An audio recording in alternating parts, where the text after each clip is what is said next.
Iverina apakatra ny raharaha ny fitsarana ny mpisolo vavany tony andahatsoratra an-gazety Andriamatoa Rina Rasoava tsy afapo amin'ny didina voaka ny fitsarana misana ny Elokatsotra izy ireo nahazo sazy miantona 570 andro ny rotota tao anatin'ny vary ny didim-pitsarana izay teo amin'ny fanadihadiany Jemima Danielina sy Mamy Samuely.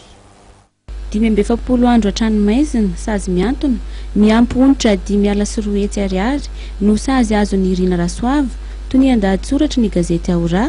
io ny didina voaka ny fitsarana misana ny Elokatsotra androany raha toka 570 andro hatranomaizina sazy miantona ihany koa ho an'ilay teratany sinoa malagasy Mark Tsiuchong miamponitra 3 hetsy ariary sy lamandy 5 ariary sazy miatra. Tsy afapo tamin'ny didim-pitsarana nivoaka ny mpisolo vavan'ny mpanao gazety Rina Rasoava ka ampiakatra ny raharaha any amin'ny fitsarana ambony. Didiny voaka tony aloha dia rahantsika nareo tamin'ny fifandarana iny fa tsy hoe ny zavatra nangatahantsika na nononika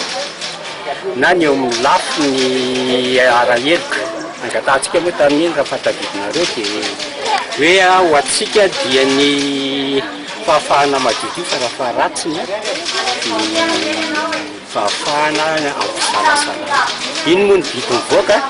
raha isitsika pahendrena lizy ary tsika mbola manana boîte de retour izay azontsika atao ao anatin'ny 10 andro ka ivery ngamba fa rehefa dinihany any ambony izy dia mba ao anatentsika fa mba iova iny didim-pitsarana iny. Araka ny didiny voaka dia samy melika izy rotonta ka isan'ny ampangana ny Rina Rasoava ny vony sy ratra ny ninana tao miaraka tamin'ny teny fanevadevany. Ny ampanganan'ilay metisy noho ihany koa ny herisetra ary vony sy fanambanana basy izay tapitra ny fepotona fahafana mitazona izany. Ho an'ity farany ity dia ilaina ihany koa ny famerenana ilay basy.